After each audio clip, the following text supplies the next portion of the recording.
Not good, but it's fun. হুম। আসসালামু আলাইকুম, সবাই কেমন আছেন? আশা করি ভালো আছেন সবাই এবং মজা করছেন। আচ্ছা, আজকে আবার আপনাদের সামনে আমরা হাজির হয়ে গেলাম 1, 2, 3 কাস্টে। আমি রনি, আমার বন্ধু সুমন। তো আজকে আবার একটা নতুন ভিডিও রিয়াকশন নিয়ে, আই মিন আজকে মনে হয় কয়েকটা ভিডিও রিয়াকশন নিয়ে, বাট আজকের যে আলোচ্য বিষয় সেটা হচ্ছে রাশিয়ান মডেল, মনে হয় না? I don't know. She's from Russian. Russian citizen. যাই হোক, রাশিয়ান মডেল বা যেই হোক, সে বাংলাদেশে তাণ্ডব চালাই যাচ্ছে। জানি না, আমি একটু মজা করলাম। যাই হোক, দেখি আজকে তাকে নিয়ে, তার কয়েকটা ভিডিও নিয়ে। হুম, তাহলে চলেন শুরু করা যাক। ঢাকার রাস্তায় নতুন এক ইন্টারন্যাশনাল অ্যাকশন সিনেমা নেমে এসেছে, তবে সেটা সিনেমা নয়, বাস্তব। আর সেই ঘটনার নায়িকা হিসেবে আলোচনায় উঠে এসেছেন রুশ বাংলা পরিচয়ের মডেল মনিকা কবির। গুলশানের রাস্তায় এক পথচারীকে মারধরের অভিযোগে সামাজিক যোগাযোগ মাধ্যমে ভাইরাল হয়েছেন তিনি। ভিডিও ছড়িয়ে পড়তেই নেটিজেনরা প্রশ্ন তুলেছেন, এটা কি মডেলিং নাকি স্ট্রিট ফাইটিং শো? ঘটনার জের ধরে এবার আইনি ঝামেলাও শুরু হয়েছে।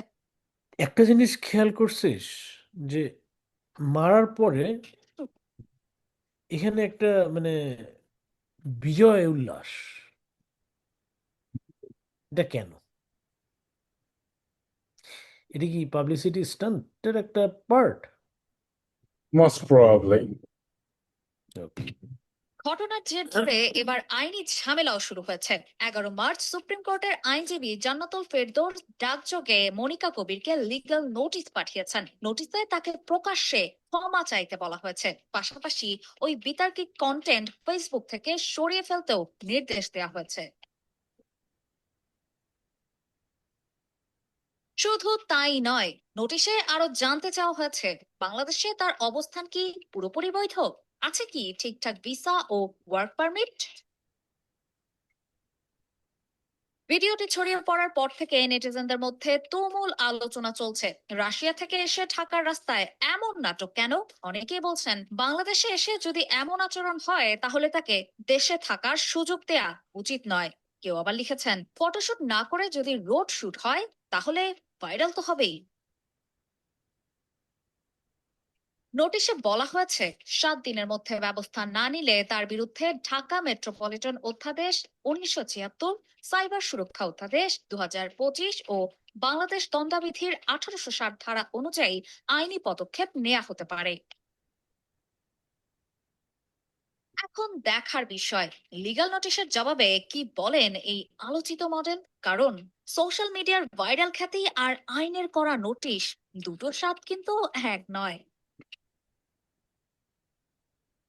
সব মিলিয়ে এবার গ্ল্যামারের আলো ছেড়ে এখন বিতর্কের কেন্দ্রে ঘুরপাক খাচ্ছেন এই আলোচিত রুশ বাংলা মডেল। এখন এটাই দেখার বিষয় যে গুলশানের কাণ্ডের পর মনিকা কবির র্যাম্পে ফিরবেন নাকি বিতর্কের ঝড়েই উড়ে যাবেন বাংলাদেশ থেকে। মনিকা কবির হচ্ছে বাংলাদেশে একজন গুপ্ত হিসাবে আছেন। উনি যে কোনো দেশের এজেন্ট হিসেবে বাংলাদেশে কাজ করছেন। উনি বাংলাদেশের আইন এবং স্বার্থ বিরোধী কর্মকাণ্ড করছে। এছাড়া বিভিন্ন সন্দেহ বা ঘনিষ্ঠ মহলের সাথে ওনার যোগাযোগের তথ্য আমরা পেয়েছি। মূল্যবোধ রক্ষার স্বার্থে আমি তাকে লিগ্যাল নোটিশটি দিয়েছি। কারণ বাংলাদেশের সংবিধান অনুযায়ী যে কেউ, সে বিদেশি হোক কিংবা বাংলাদেশি, যদি সে কোনো আইনের লঙ্ঘন করে তাহলে তাকে আইনের আওতায় আসতে হবে। তার পাসপোর্টের তথ্য অনুযায়ী আমি যে তথ্যটি পেয়েছি, 2025 সালের 16ই জানুয়ারি তার পাসপোর্টের মেয়াদ শেষ হয়ে গিয়েছে। সে বর্তমানে অবৈধ নথিপত্র, 25 সালের 16ই জানুয়ারি তার পাসপোর্টের মেয়াদ শেষ হয়ে গিয়েছে। সে বর্তমানে অবৈধ নথিপত্র বা নথিপত্রের মাধ্যমে বাংলাদেশে অবৈধভাবে অবস্থান করছে। অবৈধভাবে অবস্থান এর পাশাপাশি তিনি বৈধ ওয়ার্ক পারমিট তাহলে তো সে মানে থাকতে পারবেও না, প্লাস মানে ইলিগেল, কমপ্লিটলি ইলিগেল ভাবে বাংলাদেশে আছে। ইন্সপেকশন হচ্ছে না কেন? আমার কোশ্চেন হচ্ছে কেন? আমার কোশ্চেন হচ্ছে, if you are a model and you really want to build your career, hmm in modeling or content creation. Hmm There are so many countries. Why choose Bangladesh? না না বাংলাদেশ অনেকেই চুজ করতেছে, হ্যাঁ ঠিক আছে, আমি ওইটা ওইটা আলাদা কথা, হ্যাঁ কিন্তু শর্ট টার্মের জন্য ঠিক আছে, বাট সে তো ওখানে দীর্ঘ সময় ধরে আছে, তাই না? শর্ট টার্ম ধর তুই একটা তোর ভিডিওতে গেলি 3 মাসের জন্য, যার পর অনেক কন্টেন্ট তৈরি করলি, then you move out. But সে তো ওখানে কন্টিনিউয়াসলি আছে এবং ওখানেই থাকতে চায়। রিজনটা কি?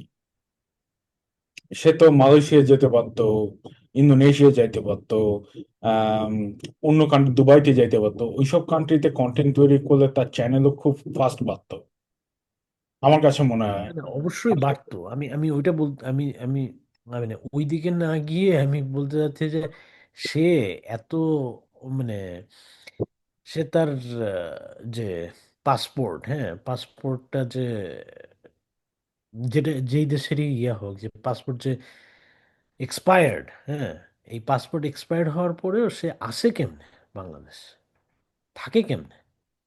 মানুষ হয়তো বা এইসব জিনিস ইনফোর্স করার মতো পলিটিক্যাল সিচুয়েশন ওই সেটাই মধ্যে ছিল। বলতেছি যে বাংলাদেশে কেন এই গ্যাঞ্জাম ধরনের, সে হয়তো মানে সাধারণ পুলিশ যারা, সে হয়তো ওই ওদের চোখে ওইভাবে ইয়ে হচ্ছে না, কিন্তু এটা এই যে এই ধরনের যে সিন ক্রিয়েট করতেছিল সে, হ্যাঁ সেগুলোর পরে তো মানে আমাদের দেশে কি ল এনফোর্সমেন্ট এজেন্সিদের কারোরই চোখে পড়ে না যে তাকে ইয়ে করবে, জিজ্ঞাসাবাদ করবে যে সে যে এই মানুষকে হ্যারাস করতেছে, প্লাস আমি ওর একটা ইন্টারভিউ শুনছিলাম যে কেন সে এই কাজটা করছে। যদিও আম, বলতে পারি সে একটা জিনিস কি, সেটা হচ্ছে যারা এরকম মিডিয়াতে কাজ করে আর কি, হুম, বা হ্যাঁ মিডিয়াতে কেরিয়ার বিল্ড করতে চায়, তাদেরকে তো কন্ট্রোভার্সিয়াল হওয়া খুব ইম্পর্টেন্ট পার্ট অফ ইট, তাই না? যত বেশি কন্ট্রোভার্সিয়াল হবে তত বেশি হুম, পাবলিসিটি হবে, and তত বেশি ভিউয়ার্স বাড়বে। এটা একটা হুম, পার্ট অফ ইট, তাই হ্যাঁ না? হ্যাঁ তো ভাইরাল।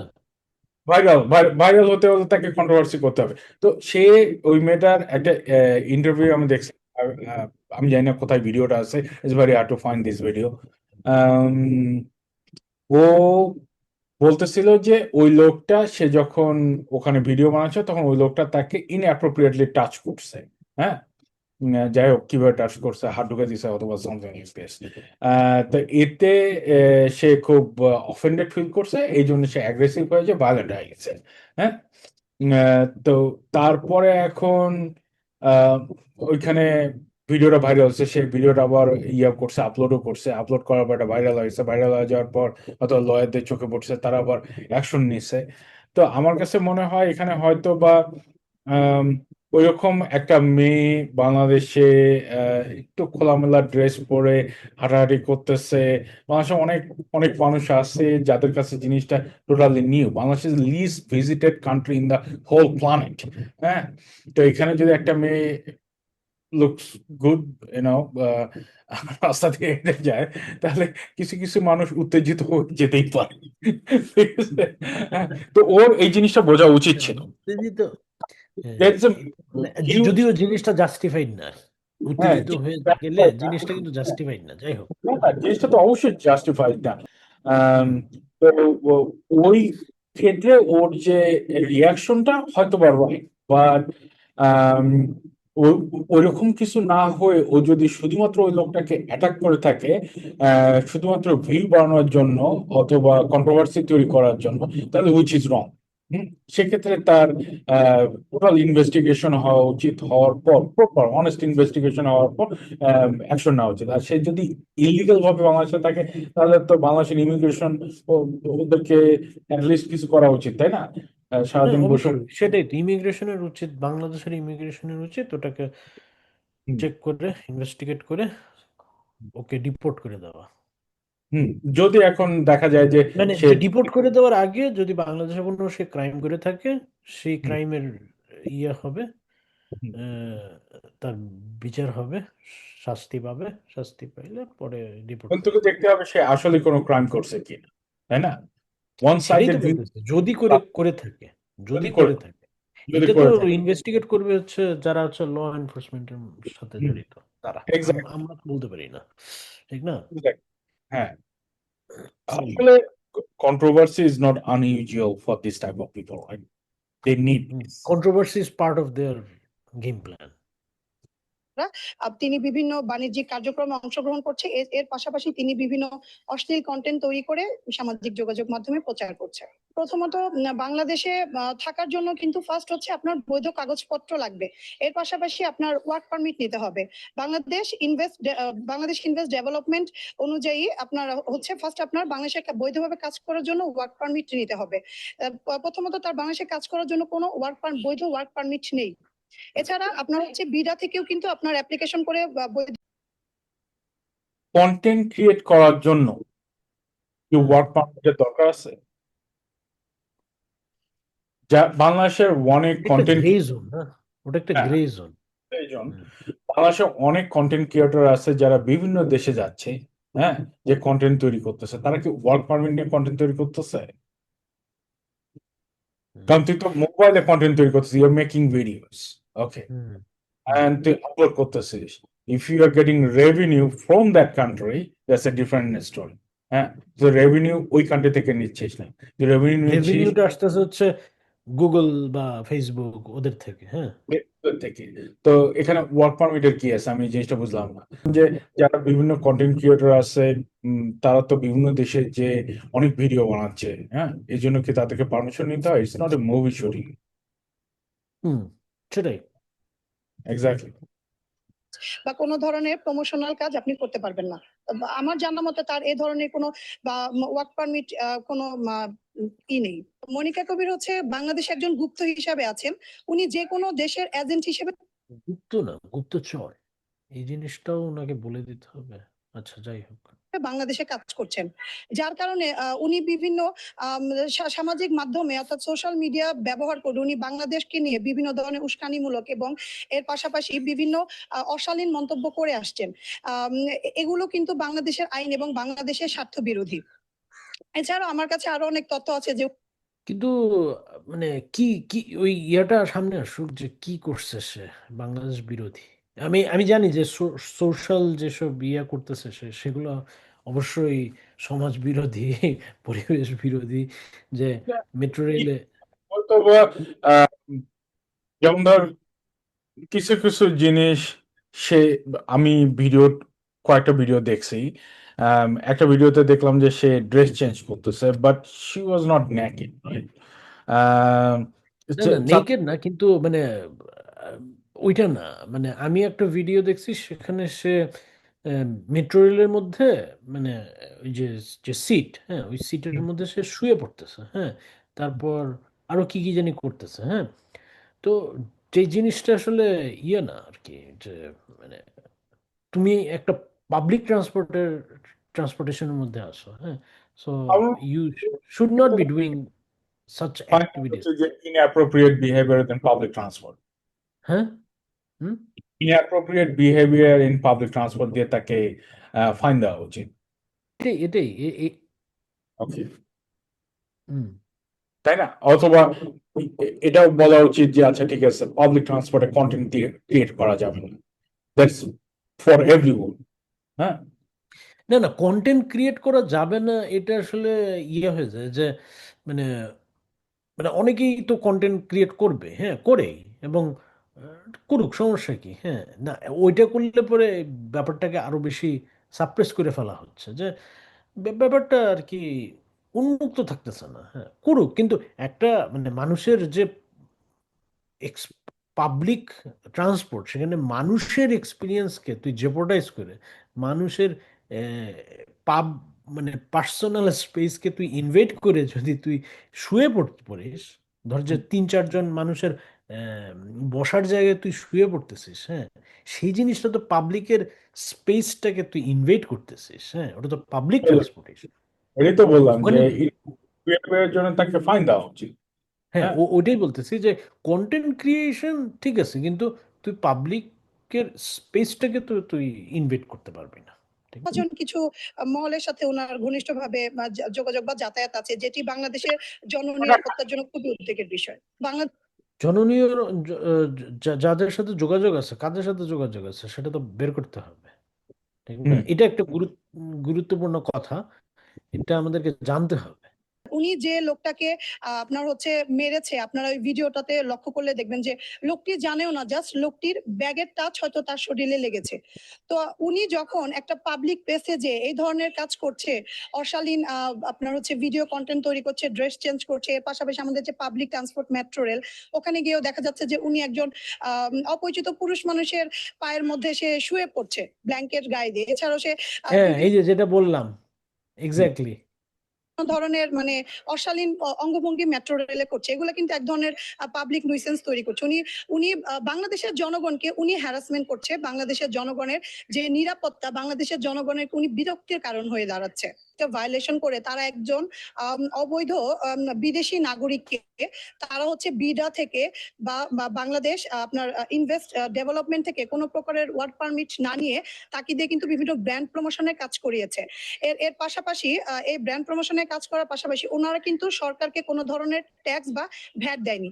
এটা কিন্তু ইনকাম ট্যাক্সের ভায়োলেশন বা ভ্যাট ট্যাক্সের ভায়োলেশনও কিন্তু তারা করেছে। এটা তুই বলছিস আসলে যে এটা আসলে পার্ট অফ, এটা যদি আর্নিং সোর্সটা বাংলাদেশ থেকে না হয় অবশ্যই এটা তো পার্ট অফ বিডার রেজিস্ট্রেশনের মধ্যে পড়ে না আর কি।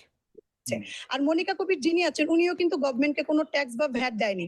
এর পাশাপাশি এই যে বিভিন্ন ব্র্যান্ড, কিন্তু এখানেও একটা কথা আছে, এখন সে যদি বাংলাদেশে থাকে, হ্যাঁ, ইলিগালি থাকতেছে, তাহলে ওটা তো পরের কথা, যে ভ্যাট ট্যাক্সের কথা পরে, আগে হচ্ছে যে সে যে ইলিগালি আছে ওইটাই তো আগে ইয়া করা উচিত।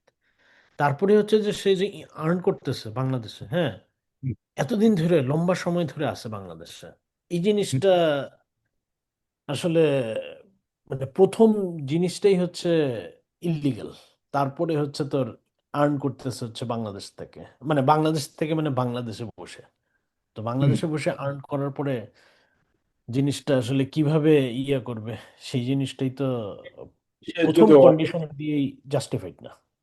সে যদি অলরেডি ইলিগাল হয়ে যায়, মানে কোনো ভিসা ইয়ে না করে, কেউ রিনিউ না করে, অথবা পাসপোর্ট যদি তার ইনভ্যালিড হয়ে যায়, ওদের ডিপোর্ট করা উচিত, ভেরি সিম্পল। রিপোর্ট হ্যাঁ করা উচিত। হুম। গুলো আছে তারাও কিন্তু অবিলম্বে গ্রেফতারের দাবি জানাচ্ছি। যে বাংলাদেশকে নিয়ে বিভিন্ন ধরনের নেতিবাচক এবং বিভিন্ন অশালীন কথাবার্তা বলে কন্টেন্ট তৈরি করে কিন্তু উনি আন্তর্জাতিক অঙ্গনে বাংলাদেশের ভাবমূর্তি নষ্টের একটি চেষ্টা করছে। রাশিয়ান মডেল মনিকা কবির থেকে শুরু করে কানাডিয়ান অ্যালেক্স ক্রেসল বহুদিন ধরেই বাংলাদেশে বসবাস করছেন অসংখ্য ভিনদেশি কন্টেন্ট ক্রিয়েটর। উড়ে এসে জুড়ে বসে এই অতিথি পাখিরা বর্তমানে দেশের সাধারণ জনগণের কাছে অস্বস্তি ও দুর্ভোগের কারণ হয়ে দাঁড়িয়েছে। গেল কিছুদিন আগে রাজধানীর গুলশানে একজন সাধারণ পথচারীকে মারধর করে ব্যাপক সমালোচনার মুখে পড়েন রাশিয়ান সুন্দরী মনিকা কবির। এই ঘটনার পরপরই তিনি আবার আরেক বয়স্ক লোকের সাথে বাক বিতণ্ডায় জড়ান। মনিকার মতোই বর্তমান সময়ের আরেক জনপ্রিয় বিদেশি কন্টেন্ট ক্রিয়েটর হলেন অ্যালেক্স ক্রেসল। এখন পর্যন্ত কোনো বিতর্কিত কর্মকাণ্ডের জন্ম না দিলেও বাংলাদেশের মাটিতে প্রতিনিয়ত ভিডিও তৈরি করে যাচ্ছেন এই কানাডিয়ান নাগরিক। শুরুতে 1 মাস থাকার প্ল্যান নিয়ে বাংলাদেশে এলেও দিন শেষে তিনিও রয়ে গিয়েছেন বাংলাদেশে। মনিকার মতো অ্যালেক্স তেমন একটা বিতর্কিত মুখ না হলেও তাদের দুজনের মধ্যে একটা বিষয় মিল রয়েছে, সেটা হলো দীর্ঘদিন ধরে তারা এ দেশে বসবাস করছেন এবং এখানকার অসংখ্য প্রতিষ্ঠানের হয়ে প্রমোশনের কাজ করেছেন। তবে এখন প্রশ্ন হলো, ভিনদেশী নাগরিকরা বাংলাদেশে আছেন কোন পারপাসে, তাদের ভিসার ধরন কি, তাছাড়া বাংলাদেশি বিভিন্ন প্রতিষ্ঠানের হয়ে কাজ করার জন্য তাদের কাছে কি উপযুক্ত ওয়ার্ক হ্যাঁ, এটা একটা গ্রে জোন, কিন্তু যে এরা আছে কেন এতদিন ধরে আমি এখানে কন্টেন্ট হুম, হ্যাঁ, হ্যাঁ, বল। আমি একটা জিনিস বলতে চাই, আমার একটু ব্যাক ট্র্যাক করা উচিত। ওই যে যে লোকটাকে ও মারছে, মনিকা, ওই লোকটা অ্যাকচুয়ালি ইনঅ্যাপ্রোপ্রিয়েট হয় কি, ওকে পাশ দিয়ে যাওয়ার সময় লোকটা একটু ওকে ধাক্কা দিয়ে গেছে, ওইটা ওই লোকটার উচিত না, না, হয়নি। ধাক্কা দিয়ে যায়নি, ব্যাগটা লাগছে, ও লোকটার যে ব্যাগ। জায়গা দিয়ে তার না গেলেও চলতো। হুম, হ্যাঁ, অত চিপা জায়গা, ওই চিপা দিয়ে যাইতে হবে কেন? এত জায়গা থাকতে ওই চিপা দিয়ে যেতে হবে কি? আরে ভাই, ওইখানে রাস্তা তো তুই দেখ আবার, ব্যাক কর, ব্যাক ট্র্যাক কর, দেখ আর একটু যা। হ্যাঁ দেখ, দেখ। হুম, এই যে দেখ, দেখ। এখানে এখানে একটা লোক, হ্যাঁ, আর কোন যেখানে ওই ওই লাল পাঞ্জাবি ওর মাঝখানে অনেক গ্যাপ আছে। হাকাররা অনেক জায়গা আছে ওইখানে। নতুন ও এক গেছে একটু ইন্টারন্যাশনাল ঘেঁষাঘেঁষি করার জন্য, ঠিক আছে? ওই বেটা গেছে একটু ঘেঁষাঘেঁষি করার জন্য, হ্যাঁ, গেছে একটু ঘেঁষাঘেঁষি করার জন্য, এটা অস্বীকার করে লাভ নেই, হ্যাঁ? হাকাররা তো ও সরে নেই কেন? তাহলে ও সরে নেই কেন? ও সরবে কি বলতো, ব্যাকফেস করা আছে, ব্যাকফেস করা অবস্থা তুই দেখবি নাকি? তুই তো বায়াসের মতো আর্গুমেন্ট করতেছিস। না না না, আমি বায়াসের মতন আমি আর্গুমেন্ট করতেছি না। হ্যাঁ ঠিক হ্যাঁ, আছে, ও আমি এখন ব্যাকফেস একটা করা জিনিস বলি, তুই একটা বাঙালি মেয়ে এরকম দাঁড়ায় আছে, ওই লোকটা যে বাঙালি মেয়েটার সঙ্গে এই কাজটা করো, আমি গ্যারান্টি দেবো আশেপাশের লোকজন ওরা পিটাবে। হ্যাঁ, সিম্পল। দাঁড়া দাঁড়া না, একটু ব্যাক কিন্তু করে। কিন্তু হাকার রাস্তায় হ্যাঁ ওখানে একটু জায়গা হয়তো ছিল। হ্যাঁ একটু যাইতে জায়গা না, পারতো, ভালো জায়গা আছে, হাকার যাইতে আশপাশে পারতো, অনেক দিকে নতুন যাইতে পারে। ও গেছে যাইতে ওইখানে। পারতো কিন্তু হ্যাঁ, যাইতে পারতো, কিন্তু আমার মনে হয় না যে সে তাকে মানে কোনো ভিডিওর জন্য, ভিডিওর জন্য আর্গুমেন্ট মানে তুই ওইটা দে, ব্যাক ট্র্যাক কর, হ্যাঁ, তুই ভিডিওটা একটু ব্যাক ট্র্যাক কর, আমি হ্যাঁ, তোকে বলতেছি। হ্যাঁ, দেখ ভিডিওটা দেখ, একটু ব্যাক ট্র্যাক করে দেখ, আবার দেখ, হাকার রাস্তায় নতুন পজে। হ্যাঁ, তোকে আমি একটা জিনিস বলি, মেয়েটা অন্যদিকে তাকাচ্ছিল, হ্যাঁ, এই হ্যাঁ লোকটা, হ্যাঁ এটা আমি দেখছি। এই দেখ হাকার রাস্তায় নতুন ভিডিওটা, এক ইন্টারন্যাশনাল অ্যাকশন সিনেমা নেমে এসেছে। হ্যাঁ, এই ভিডিওটা দেখ, ভিডিওটার মাঝখানে ওই লোকটা চাইলেও একটু দুধ দিয়ে যাইতে পারত। হুম, and সে এতটা তা ঘেঁষে যাওয়ার কোনো দরকার ছিল না ওইখানে, কিন্তু তারপরেও গেছে। আমি বলতেছি না যে এটা ইচ্ছাকৃত হতে পারে, অনিচ্ছাকৃত হতে পারে, হ্যাঁ, কিন্তু সে ওইখানে না যে রাস্তাটার অন্যদিক দিয়েও যাইতে পারতো, ওখানে প্রচুর স্পেস ছিল। আহ আচ্ছা ঠিক আছে, আমি এটা মানলাম যে সে, আমিও এটা মানলাম যে সে যাইতে পারতো, কিন্তু কথা হলো এখানে যে সে তবে সেটা সিনেমা নয়, উম, মারতেছে আর সেই মারতেছে ঘটনার নায়িকা হিসেবে আলোচনায় উঠে এসেছেন রুশ বাংলা মারার পরে সে হুম, পথচারীকে মারধরের অভিযোগে সামাজিক যোগাযোগ মাধ্যমে ভাইরাল হয়েছে মারার তিনি। পরে ভিডিও ছড়িয়ে পড়তেই নেটিজেনরা প্রশ্ন আরো করেছেন, মারতেছে। হ্যাঁ, এটা কি মডেলিং নাকি এই যে মারার পরে যে বিজয় উল্লাস, এই এটা কিসের জন্য?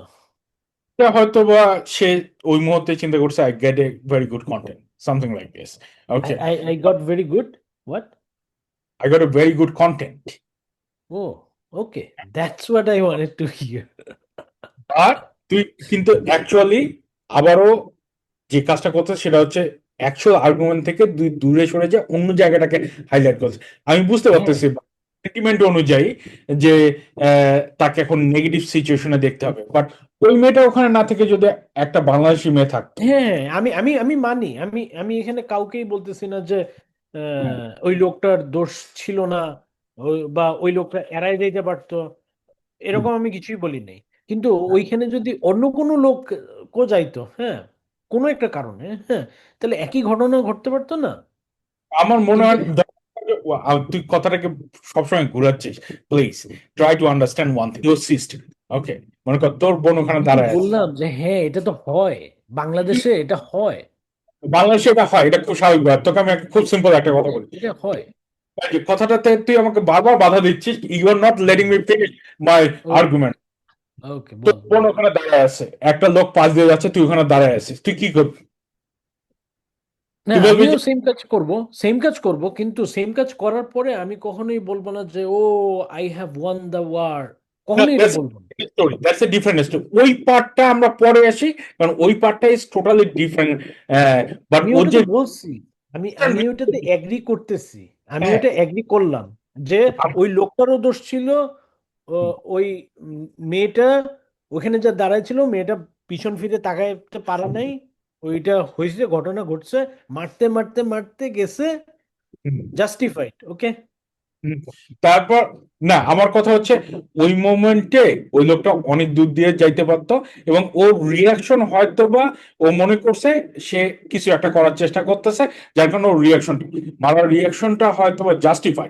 কিন্তু তারপরে যখন ও ওখান থেকে বিজয় উল্লাস নিয়ে চলে আসলো, দ্যাটস নট জাস্টিফাইড তখনকার। এইটাই এটাই বলতেছি, এটাই বলতেছি আমি তো মানছি, আমি ওটা মানছি, হ্যাঁ। Is that a criminal offense after you beat someone and say, "Oh, I won," না something না, like it that? Itself is not a criminal offence, হ্যাঁ, বাট যখন মানে আমি তো বলিনি যে এটা ক্রিমিনাল অফেন্স, আমি বলছি যে তুই একটা পাবলিক ট্রান্সপোর্টে যাচ্ছিস এবং পাবলিক ট্রান্সপোর্টে মানুষের পায়ের উপরে শুয়ে পড়তেছিস, যে যাকে সেটা তুই চিনিস না, হ্যাঁ। সেটা তো বললাম যে তাকে এই ক্ষেত্রে ফাইন দেওয়া উচিত। এই ক্ষেত্রে রেগুলেশন বাংলাদেশে কি এটা আমি জানি না, এই দেশে এই জন্য তাকে ফাইন দেওয়া উচিত অথবা গভর্নমেন্টের স্টেপ নেওয়া উচিত। বাট সবচেয়ে বেশি হাইলাইটেড হয়েছে মিডিয়াতে তো এই ঘটনাটা, তাই না?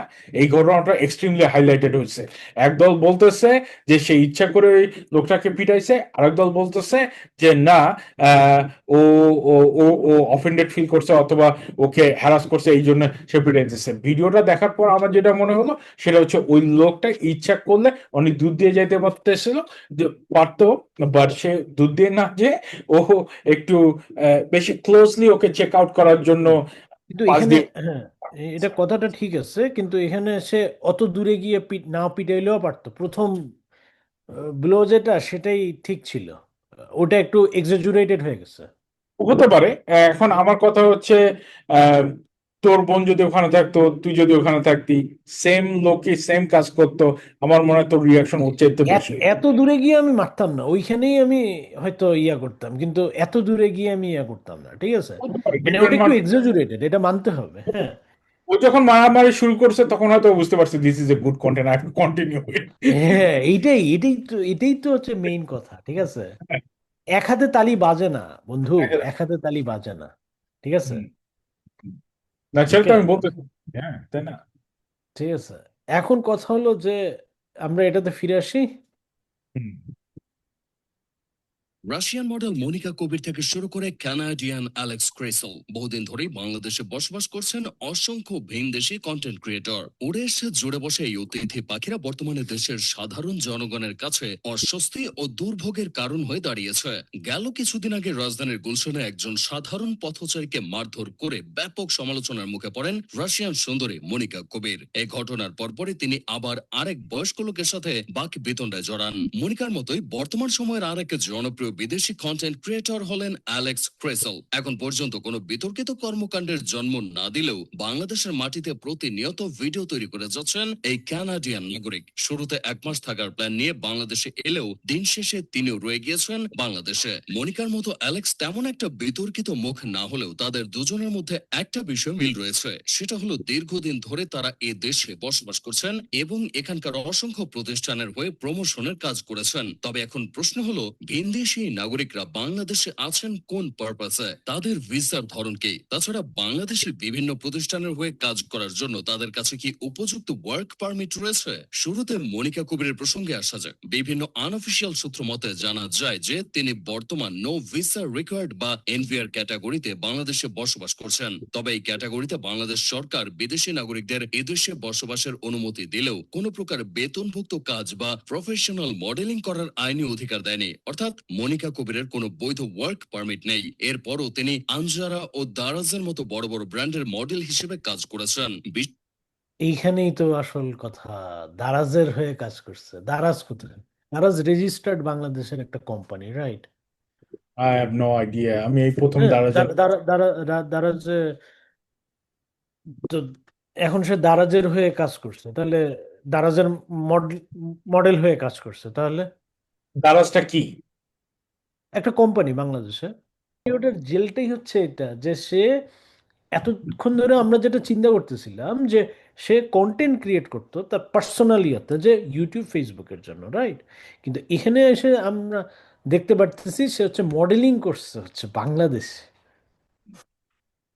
বুঝলাম, হ্যাঁ বিশেষ বলো। করে বিলাসবহুল বাংলাদেশি ফ্যাশন ব্র্যান্ড আনজারার সাথে তিনি এতটাই বেশি সম্পৃক্ত যে নিজেকে তিনি পরিচয় দেন আনজারা গার্ল হিসেবে। সেই সাথে রূপপুর পারমাণবিক বিদ্যুৎ কেন্দ্রের দোভাষী হিসেবেও তিনি কাজ করেছেন। তবে বাংলাদেশে এসে মোটা অঙ্কের টাকা আয় করলেও ওয়ার্ক পারমিট না থাকার কারণে সরকারকে কোনো ভ্যাট বা ট্যাক্স পে করছেন না মনিকা, যা স্বভাবতই রাষ্ট্রের ক্ষতি এবং প্রচলিত আইনের লঙ্ঘন। সেই সাথে রাশিয়ান এই সুন্দরী মডেলের পাসপোর্টের মেয়াদ গত বছরের জানুয়ারি মাসে শেষ হয়ে গিয়েছে।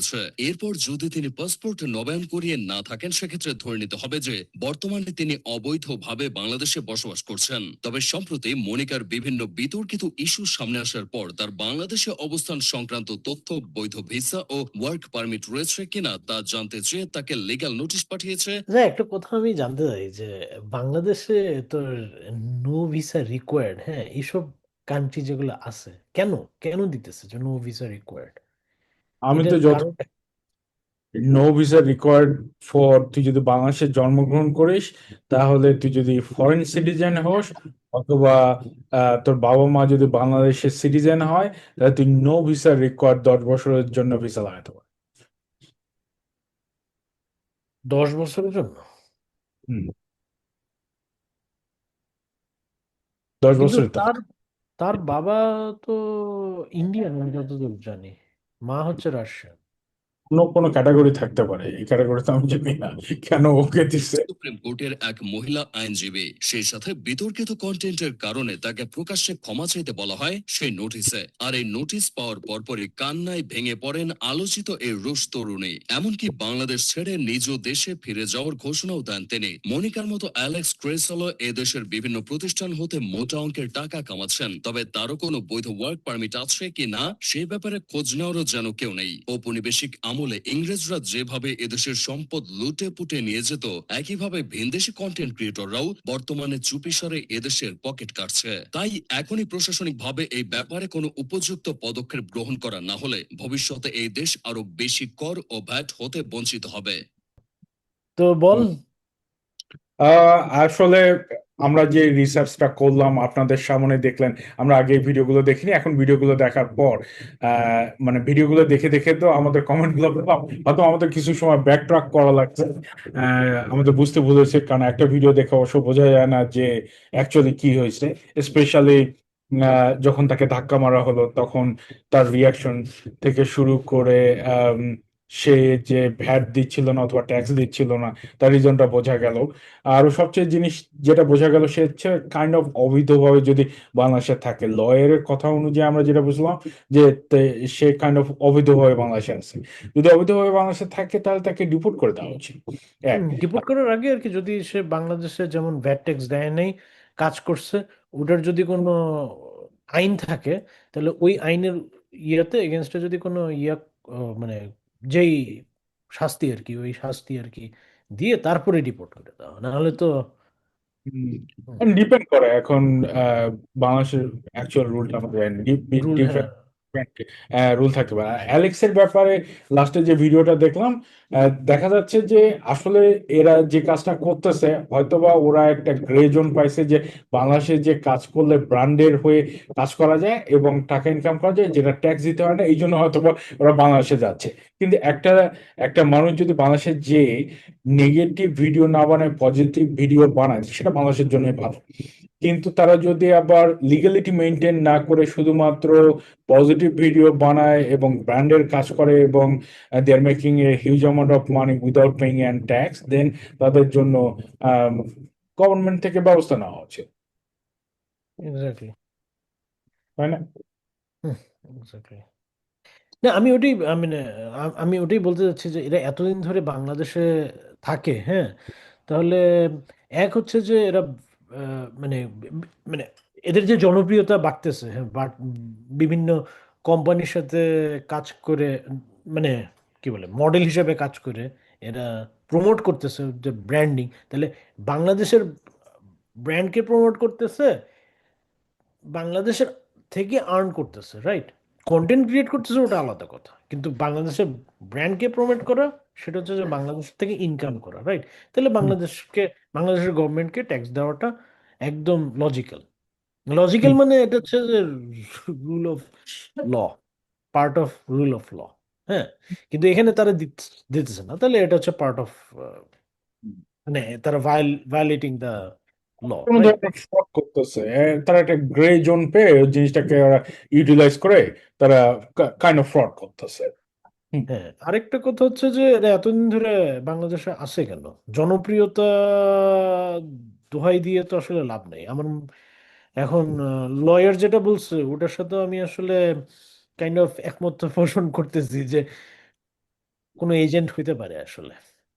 হতে পারে বাংলাদেশ জিওগ্রাফিক্যালি এমন একটা সিচুয়েশনে আছে যেখানে it's a very important location, তাই না? South east Asia is a very important location. ওরা রাইট, থাকতে পারে, এখন ওদের ইনভলভমেন্টটা কি হয়তোবা আমরা ওভার ক্রিটিক্যালি চিন্তা ভাবনা করে তাদেরকে একটা নেগেটিভ ভাবে চিন্তা করতেছি, হয়তোবা নাও হতে পারে, হয়তোবা এমনও হতে পারে যে না, তারা তাদের যে চ্যানেল গুলো তৈরি করছে ভিউয়ার পাচ্ছিল না নিজের দেশে বা অন্য কোথাও, যে তারা চিন্তা করছে যে যে আচ্ছা ঠিক আছে আমরা বাংলাদেশ অথবা ছোট ছোট কান্ট্রি গুলোতে যাই যেগুলো অনেক হাইলাইটেড, ওখানে গেলে আমরা অনেক ভিউয়ার্স পাবো, অথবা অনেক সাবস্ক্রাইবার্স পাবো, তাই না? তুই একটা জিনিস চিন্তা করে দেখ, সারা ওয়ার্ল্ডের দিকে যদি তাকাস, তাহলে আমার মনে হয় সবচেয়ে বেশি user for Facebook is Bangladesh and India. Most of the জায়গায় কিন্তু মানুষ ওইভাবে ফেসবুক ইউজ করেন, হ্যাঁ ইউজ করে, বাট এইরকম না যে day and night Facebook use করতে হবে, পাগল হয়ে যেতে হবে ফেসবুকে মাধ্যমে, আমাকে ফেসবুকে লাইক দিল না কেন, আমাকে ফেসবুকে অ্যাড করলো না কেন, এই জিনিসটা অন্য কোথাও নাই। এটা শুধুমাত্র বাংলাদেশে, যদি তোর ফেসবুকের অ্যাকাউন্ট থাকে, তুই যদি তোর ফ্রেন্ড অথবা ফ্যামিলিকে অ্যাড না করিস, দেখবি যে ফ্যামিলির বড় ধরনের পলিটিক্যাল সিচুয়েশন তৈরি হয়ে গেছে, তোকে নিয়ে বিভিন্ন ধরনের কথাবার্তা হচ্ছে। হ্যাঁ, তো সবচেয়ে বড় ইউজার গ্রুপ হচ্ছে ইন্ডিয়ান বাংলাদেশ। হ্যাঁ, ফেসবুক বল বা অন্যান্য যেসব সোশ্যাল মিডিয়া কোম্পানি বল, ওদের আম, তো এরা ফেসবুক অ্যাকচুয়ালি ওয়েস্টার্ন কান্ট্রি গুলোতে decline, not everyone hmm, using hmm, like most of the people not that much involved with Facebook. হ্যাঁ, হুম। বাট বাংলাদেশ and ইন্ডিয়াতে কিন্তু ফেসবুকটা একটা বিশাল ব্যাপার, যে ফেসবুকে ড্যাম আমাকে ফেসবুকে অ্যাড করে নেই বেটা, একদম সম্পর্ক শেষ। এরকম অবস্থা। তো ওটা যদি চিন্তা করে, ওরা এখন চিন্তা করে যে না, এগুলো সোশ্যাল মিডিয়া থেকে আমাকে আর্ন করতে হলে আমাকে এইসব কান্ট্রিতে যে কন্টেন্ট বানাতে হবে, তাহলে হয়তো ওটা চুজ করতে পারে। আবার অন্য সাইডেও হতে পারে, তুই যেটা বললি, এরা could be you know some sort of political figure or agent from some different country. Affiliated with some sort of হ্যাঁ, agent, yeah, I mean, এটাও হতে পারে, উই ডোন্ট নো, তাই না? yeah, we don't know. It's part of law enforcement agencies' job to do. Exactly. এই ভিডিওটা দেখে আপনাদের ভালো লাগলে লাইক, শেয়ার এন্ড সাবস্ক্রাইব করবেন, এন্ড বেশি বেশি করে কমেন্ট করবেন, positive comment, negative comment, all welcome, and thank you for watching. Hmm.